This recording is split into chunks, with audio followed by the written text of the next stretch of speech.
Bonjour, dans cette vidéo nous allons faire la construction du lion qui est un exercice sur les parallélogrammes dans GeoGebra 5e. J'ouvre la fiche et j'ouvre à côté un nouveau fichier dans le logiciel GeoGebra.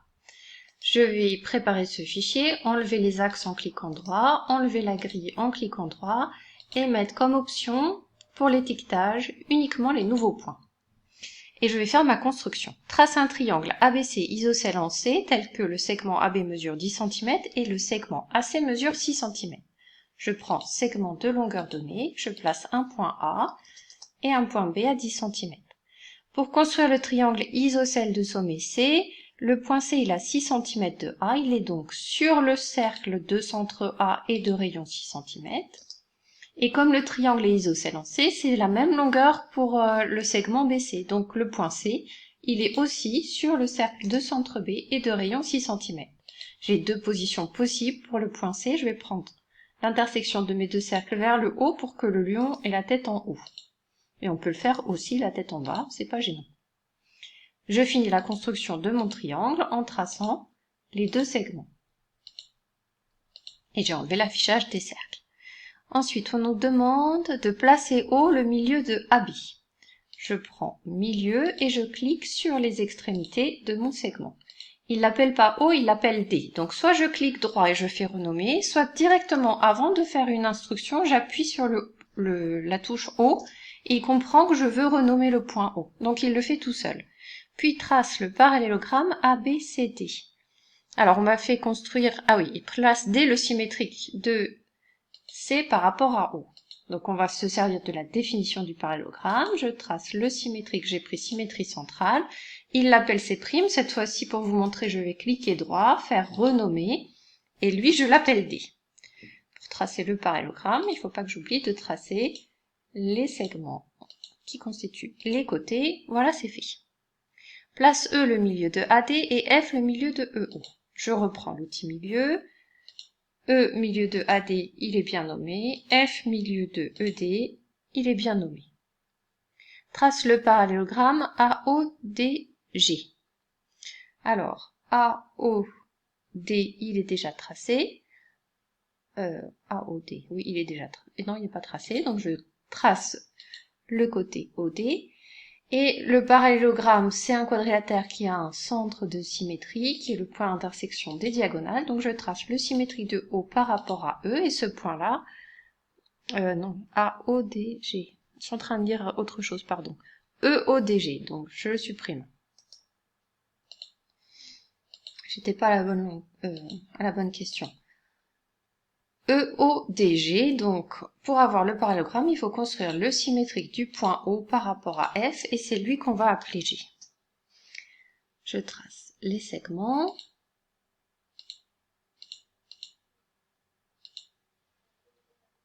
Ensuite, j'en suis à 5.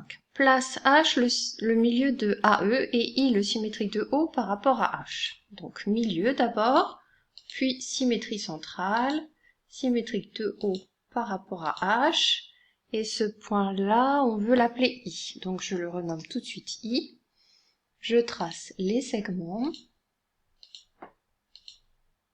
Et j'en suis à la question 7. Trace le demi-cercle de diamètre IG à l'extérieur du triangle IEG.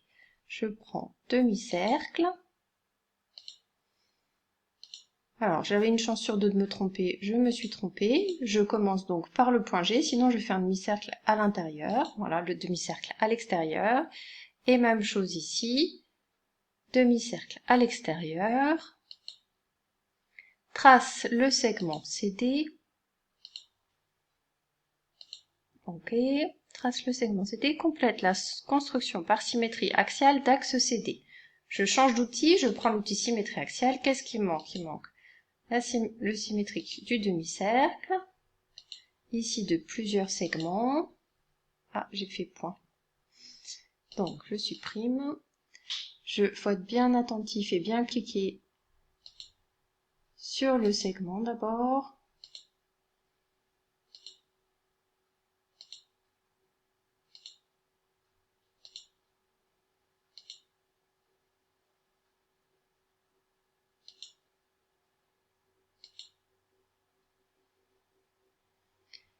Et ensuite, trace le demi-cercle de diamètre GG', donc c'est celui-là, il m'avait d'abord appelé G', puis J1. J'ai oublié le symétrique de ce segment. Voilà. Et puis après, j'ai fini ma construction. Donc, c'est encore dans le mauvais sens, donc il faut commencer par le point G'. Voilà, j'ai fini ma construction. Donc là, ma construction sur GeoGebra est entièrement finie. Si maintenant, je suis à la maison et que je veux mettre de la couleur, donc je vais enlever l'affichage de tous mes points.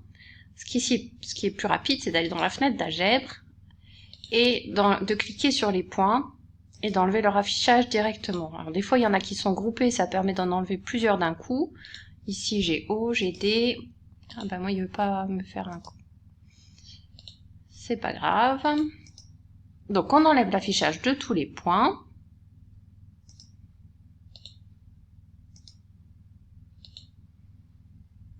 C'est peut-être aussi rapide sur ma figure.